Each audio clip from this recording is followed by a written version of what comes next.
De retour dans l'Africa Newsroom pour la deuxième partie. Nous ont rejoint sur ce plateau Alpha Baldé, vous êtes directeur de la rédaction de 100% Foot. Bienvenue. Merci, bienvenue. Bonsoir. Et nous a rejoint également notre consultant sportif Saïd Afizi. Bienvenue. Bonsoir, bonsoir à tous les téléspectateurs. Et nous sommes toujours en compagnie de notre éditorialiste Alfred Chango. Tout de suite, le dossier du jour.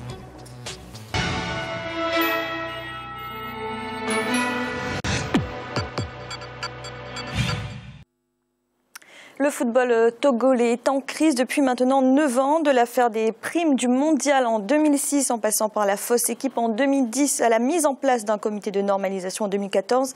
Les difficultés ont été nombreuses. Aujourd'hui, les acteurs du football togolais tentent de trouver un consensus, mais la route semble encore longue. Mais Fakofi. Le football togolais traverse une période difficile depuis 2006. La dernière participation des éperviers à la Coupe d'Afrique des Nations remonte à 2012, où ils ont été éliminés au quart de finale. Depuis, et bien avant cette compétition d'ailleurs, les problèmes se sont succédés. Éclatement de la fédération, arrestation de son président, mise sous tutelle de la FTF par la FIFA et bien d'autres encore. Mais évoquer les problèmes du football togolais aujourd'hui revient également à relever les contre-performances de l'équipe nationale lors des éliminatoires de la Coupe d'Afrique des Nations 2015. La sélection nationale a été éliminée par son voisin, le Ghana. Qu'est-ce qui a conduit à la situation actuelle du football togolais? Quelle est la part de responsabilité des acteurs? Quelles sont les conséquences sur le football à la base? C'est un fait. L'absence de confiance entre les principaux acteurs du football togolais est réelle. Incompréhension, querelle de personnes, désir de satisfaction personnelle, mauvaise gouvernance ont miné l'instance dirigeante du football togolais pendant de nombreuses années. C'est la mutation vers le football business qu'a connu la fédération, qui a mené toutes ces querelles entre des amis qui aujourd'hui sont devenus des ennemis juste à cause du poste, du pouvoir du président de la fédération, afin de pouvoir s'asseoir sur cette manne-là, cette manne qui a surtout été générée lors de la participation du Togo à la Coupe du Monde 2006. Et cette compétition a rapporté en termes de milliards à la fédération. Et depuis ce moment, les gens se battent, des amis sont devenus des ennemis, ils se battent pour le perchoir. Et depuis, on n'a plus eu un président qui est arrivé au poste et qui a pu faire un mandat sans péripéties. Les conséquences de cette situation ne se sont pas fait attendre. Le championnat national, les compétitions scolaires, féminines et associatives ont été stoppées. Et c'est un sentiment de désolation au sein des acteurs directs du football togolais. Depuis quelques années, à cause des problèmes de notre fédération, à la tête de la fédération, je pense que le football togolais ne marche plus. Ce n'est pas ce que ça devait être. Imaginez, depuis 2013, la Ligue aussi n'a plus organisé de championnat. On est resté sur place. Et prenons un joueur qui a 16 ans. Ce joueur, il est censé jouer en U17. Et ce joueur, cette année, il ne joue pas. L'année prochaine, il va avoir 17 ans. Déjà, lui, il a perdu la chance de jouer. Donc, nos dirigeants, ils ne pensent pas à ça. Les problèmes au sein de la famille du football togolais ont eu des répercussions sur les prestations de l'équipe nationale à l'international. Dernier échec en date, le match contre le Ghana comptant pour la dernière journée des éliminatoires de la CAN 2015. Les éperviers étaient tenus en échec en novembre 2014 sur un score de 3-1 face aux Black Stars. Les conséquences immédiates, c'est d'abord la baisse du niveau du football togolais, au niveau des clubs, au niveau de l'équipe nationale. Il n'y a plus une constance dans les résultats. Les clans qu'il y a au niveau de la fédération rejaillissent aussi au niveau des joueurs de l'équipe nationale aujourd'hui. Et ça fait que le résultat ne suit pas. Au sein des joueurs, il y a une déchirure et le staff est toujours contesté. Et donc aujourd'hui, ça fait que l'équipe nationale du Togo n'est plus soudée comme avant, ce qu'on a connu lors de la campagne 2005-2006 où le Togo a vraiment survolé un peu son groupe de qualification. Le Togo était à la Coupe du Monde, elle a été d'une bonne prestation aussi. Face à ce recul du football togolais et aux querelles récurrentes entre ses acteurs, la Fédération internationale de football association a décidé d'intervenir. La FIFA met en place un comité de normalisation le 19 décembre 2014. Aux commandes, l'ancien ministre des Sports Antoine Folly. Avec son équipe, il est chargé de revoir les textes qui régissent la Fédération togolaise de football, de régler les différends et de conduire les affaires courantes. Pour ce faire, la collaboration de tous les acteurs du ballon rond est plus que nécessaire. Et ce n'est malheureusement pas ce à quoi on assiste depuis l'installation de ce comité il y a 5 mois. L'équipe d'Antoine Folly ne fait toujours pas l'unanimité. Il y a toujours des remous au niveau des acteurs qui rechignent à accepter cette décision de la FIFA. Mais le comité est en train de faire en sorte que tous les acteurs puissent accepter cette décision et travailler en collaboration avec tous les acteurs pour que d'ici novembre, fin novembre, qu'on puisse organiser les élections. D'ici quelques semaines, pour que les activités reprennent en dehors de l'équipe nationale qui vient de jouer à Limousin, comme vous l'avez dit. Mais le grand chantier du comité de nomination, c'est d'abord de redémarrer la compétition et après de s'attaquer à la révision des tests et à l'organisation des élections. En janvier 2015, le gouvernement togolais a finalement réagi. Le Premier ministre Artem Ahomezounou a initié des rencontres séparées avec une délégation des présidents de clubs contestataires et le comité de normalisation de la fédération. L'objectif est de faire baisser la tension au sein de la famille du football. Mais l'initiative n'a pas porté ses fruits puisqu'à ce jour, le comité de normalisation peine à démarrer véritablement ses activités en raison de ces divergences. On sait qu'il y a la non-ingérence dans les affaires du football du gouvernement. Mais à un moment donné, le gouvernement il intervient toujours parce qu'il y a le ministère qui travaille avec la fédération. Et si le Premier ministre ou bien le président de la République, il n'y a que eux qui peuvent décider quelque chose. Pour certains analystes, il faut surtout rassembler les vraies personnes devant les vrais problèmes à une table de discussion. Ceci devrait permettre de régler une fois pour toutes la crise au sein de la famille du sport roi au Togo. Le jour où peut-être on arrivera à mettre tous ces acteurs-là, il y a des gens même qui se définissent comme des crisologues, ils s'appellent comme ça, c'est-à-dire qu'ils sont acteurs de la crise au Togo.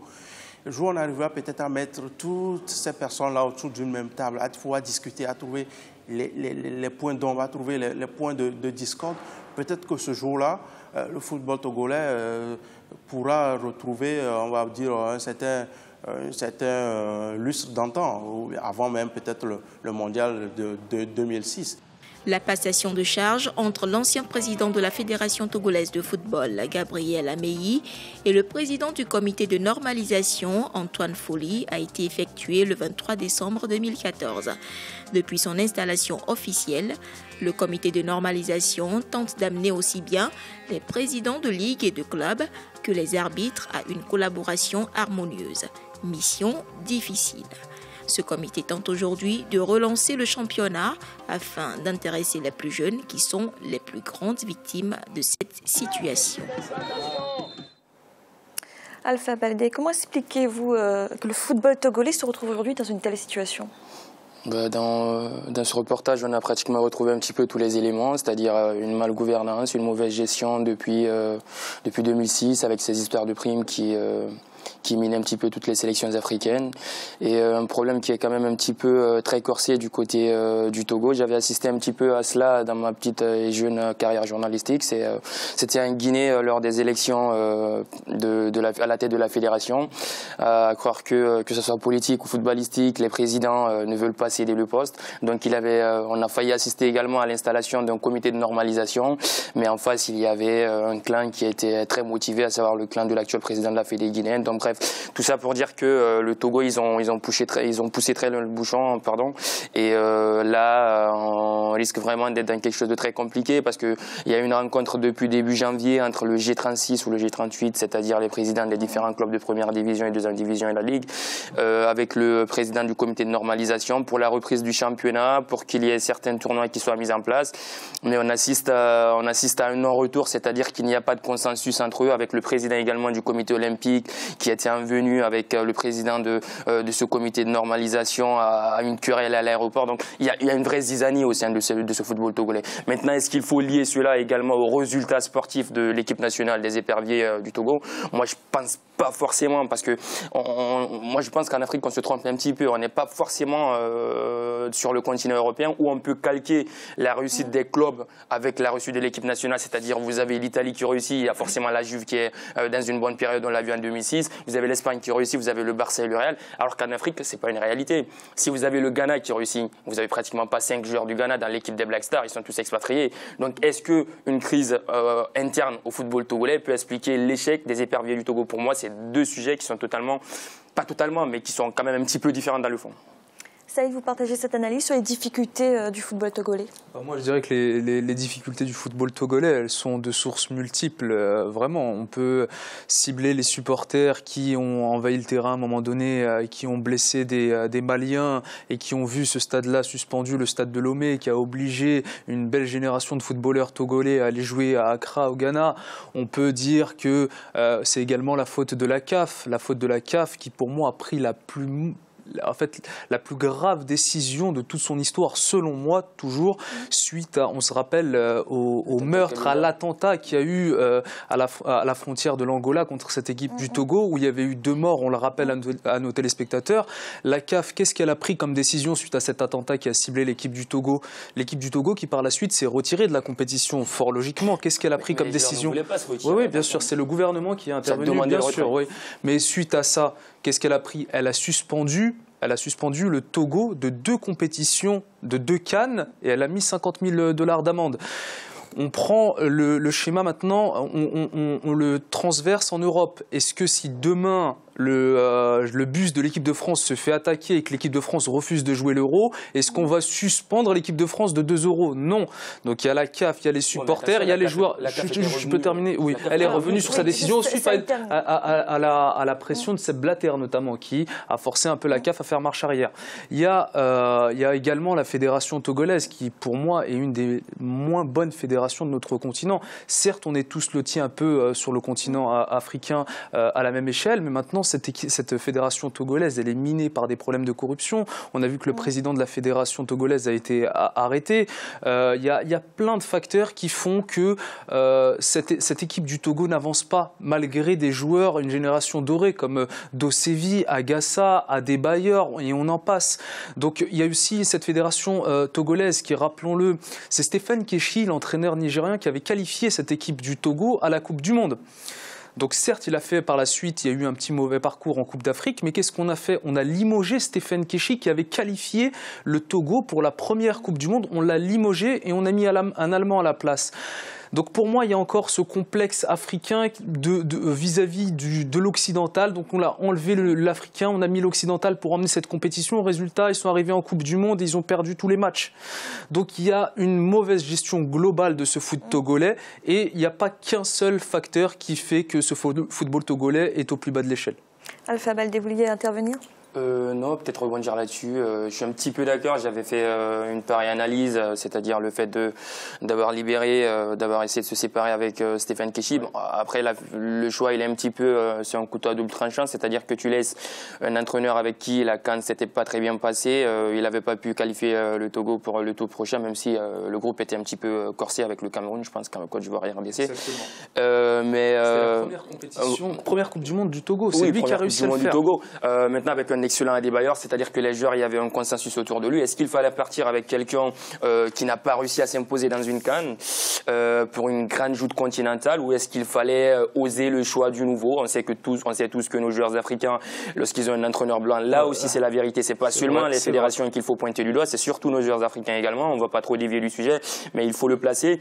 Nos joueurs africains, ils adorent lorsqu'il y a un entraîneur européen ou un entraîneur expatrié. Ils se disent que lui, il est capable plus que l'entraîneur africain qui est là. C'est ce complexe-là qu'il faut arrêter. C'est pas seulement au niveau de la fédération, c'est malheureusement dans la psychologie de nos joueurs. Parce que Hassan Chiata, le sélectionneur égyptien, Badouzaki au Maroc, Stéphane Keshi, l'entraîneur actuel de la RDC qui fait un travail magnifique. Il y en a plein des techniciens locaux à qui on laisse pas le temps, à qui on donne pas les moyens de réaliser des choses très intéressantes qui sont en mesure de pratiquer. On préfère prendre par la suite des seconds couteaux occidentaux qui n'apportent strictement rien à notre football continental. Qui n'ont malheureusement rien prouvé en Europe, où tout peut prouver. Et malheureusement, alors, ça, il faut changer la psychologie africaine. Pour revenir à la situation du Togo, ça fait maintenant 9 ans qu'il y a cette crise, depuis 2006.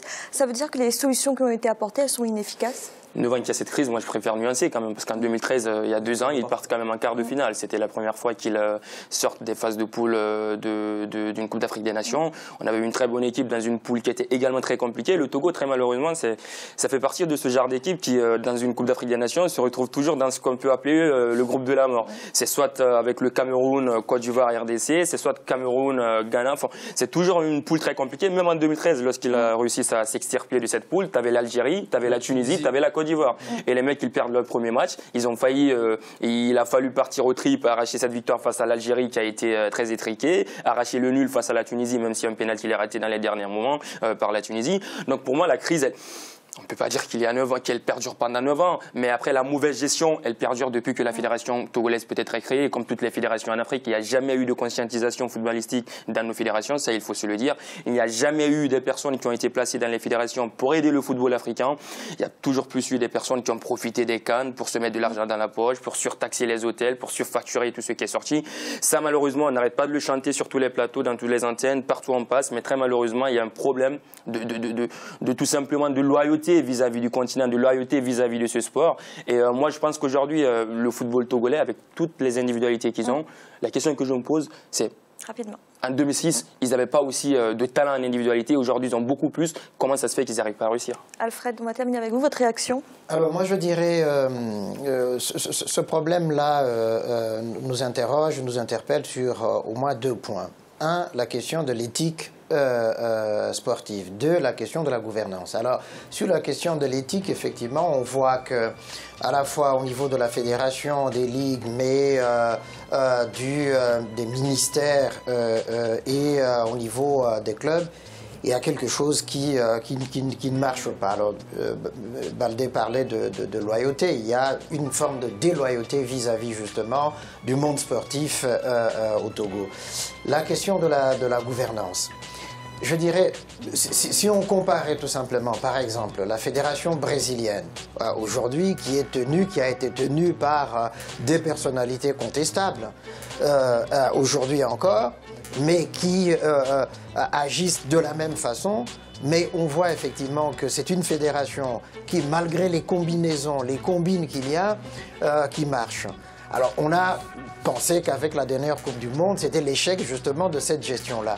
Mais on s'aperçoit que les mêmes causes ne produisent pas les mêmes effets au Brésil et en Afrique. Et donc, effectivement, il faut voir la question de la tutelle de cette fédération, la question de la confédération, relation avec la confédération africaine, et puis la question de la FIFA. Bien sûr, la FIFA intervient toujours pour essayer de mettre de l'ordre, mais c'est d'abord une question d'hommes. Si les hommes qu'on choisit, qu'on met à la tête de ces structures sportives ne sont pas loyaux, ils ne sont pas honnêtes, on continuera à vivre ce genre de drame.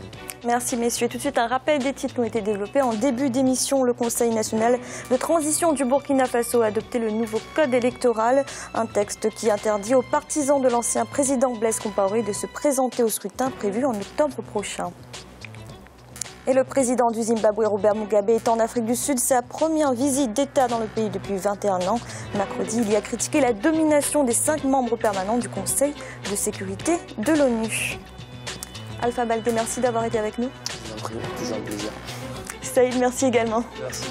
Nous allons marquer une nouvelle pause dans l'instant, la 3e partie de l'Africa Newsroom.